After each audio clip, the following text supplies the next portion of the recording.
আৰু মোবাইল লাগিব মোবাইলটো আজিকালি জীৱন মোবাইলে বিয়াও পাতে বিয়াও ভাঙে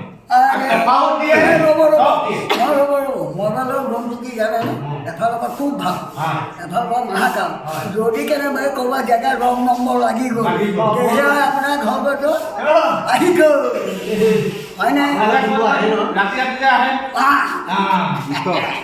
আৰু আজিকালি মোবাইল ক'ত প্ৰচাৰ হয় এই ডাঙৰ ডাঙৰ মোবাইলবিলাক ক'ত প্ৰচাৰ হয় এই পথাৰ মানুহ এই বাঁহৰ তলত কোনোবা শুনিব হয়নে হয়নে মই চব পিকপাকে চাই গ'লো আমাৰ এইবিলাক আপুনি যে দুখন ঘৰ কৰিলে আপুনি যে দুখন দাদা মই দেউতা সেইবোৰ একো কৰিব পাৰে দাদা আপুনি যে মই কথা এটা সুধিছোঁ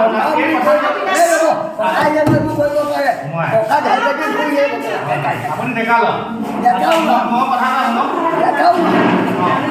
আপুনি সফল ডেকা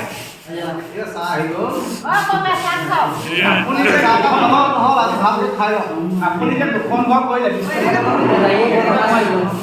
আপুনি যে দুখন ঘৰ কৰিলে ভাৰতৰ মানুহ বা পৃথিৱীৰ আপোনাৰ কথাটো চবেইটো ভাইৰেল হৈছে এতিয়া ভাইৰেল কথা বুলি জানে কৰিছোঁ ভাই বেয়া কৰিছোঁ মজা তেতিয়াহ'লে আপুনি যে ভাইৰেল বাক্য বচন বুলি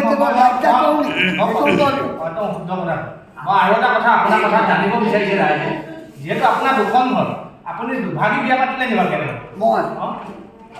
মই বুলি কৈছোঁ দেই আমাৰ পত্নী বিবাহ এবাৰ ঘৰ মানে মাটি আছে দুখন মাটি থাকিলে দুখন ঘৰ হ'ব না এতিয়া মই এনেকুৱা কৰে দুখন ঘৰ লয় এটা এটা মতা মানুহ ইফালেও এটা মই সেই কথাটো আপোনাৰ অসমৰ একেবাৰে নিশ্চয় হয় আজিকালি দুখন ঘৰ পাতিব ঘৰ নাই পাছতহে লাগি যায় তিতা কৰিলে দুখন ঘৰ পাতিবলৈ খুব ভাল ঘৰ মিঠা আহি যায় তিতা মোবাইলটো লাগিব এইটো তেওঁ পাৰিব জানো দাঁত নাইকিয়া মানুহ ডেকা ল'ৰা যদি দাঁতকেইটা নাই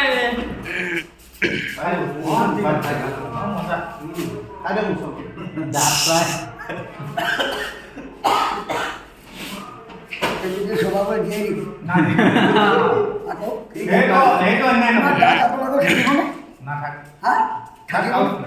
এতিয়া দাঁতিটা আছে কাৰণে আমাৰ ফুটনি হৈ আছে মোক হাতীৰ পৰা আপুনি দাঁত ঢাকি খাব লাগে জানে হাতী মাৰো বংশান কৰা ফান্দি হয়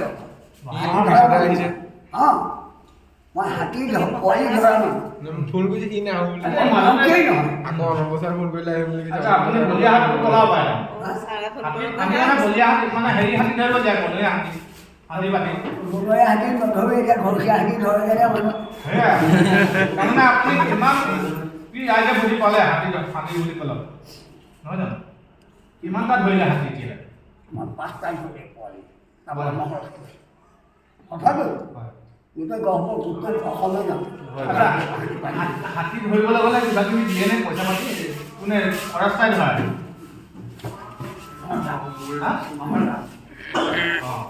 মহৰ লাগিব পাৰে আপুনিও মহৰ লাগিব পাৰে মহৰ থাকে মহৰ আজিকালি খালি বন্ধ কৰিছে ন হয় বন্ধ কৰিছে হয় আচ্ছা আমাৰ বিধায়কজন কেনেকুৱা আমাৰ গহপুৰ সমষ্টি হা এনেই সুধিছোঁ আৰু নাই মই কাৰো পৰা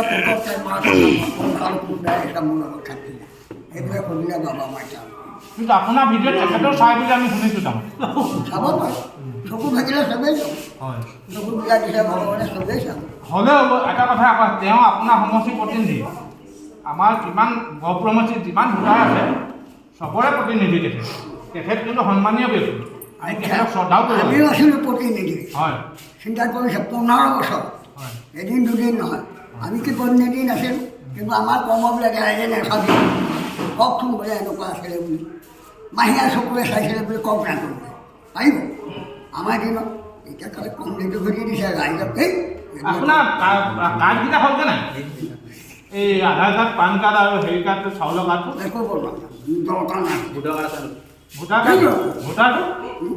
কাৰ্ডটো সেইটো দৰকাৰ হয়। আধাৰ কাৰ্ড বনাই। আধাৰ কাৰ্ড, ধান কাৰ্ড, পেন কাৰ্ড কি কৰিব? কি কাম আছে? এতিয়া বনালে কি কাম কৰিছে? বনালে কৰিছে।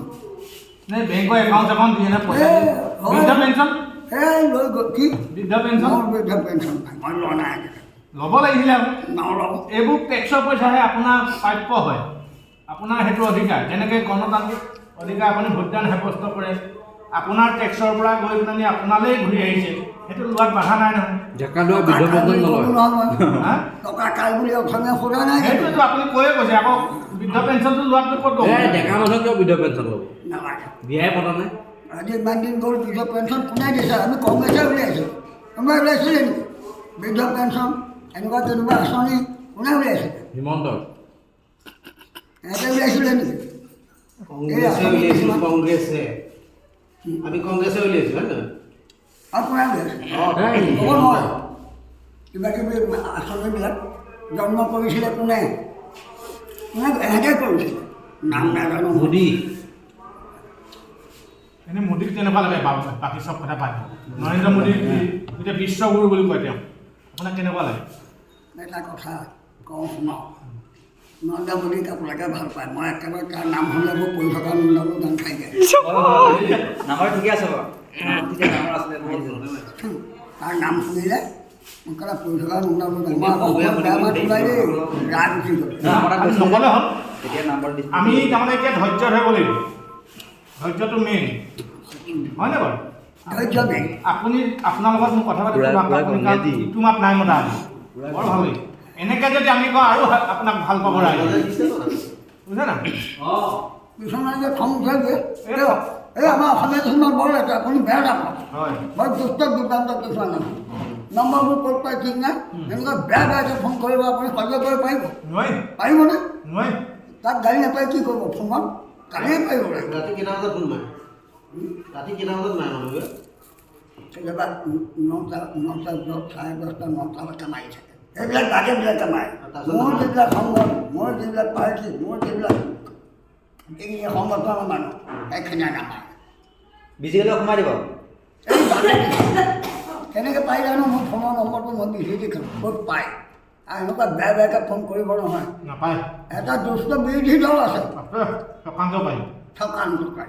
তাৰমানে ইয়াত কেনেকৈ খভাও আগবাঢ়ি গৈছে যে হিংসা, আৰু বিশেষকৈ অসমীয়াবোৰ বেছি হিংসক হয়নে? হয়। বাকী জাতি ঠিক আছে হয়নে? বেয়া নাপাব চাপক চাপক। আপুনি নিজে প্ৰমাণ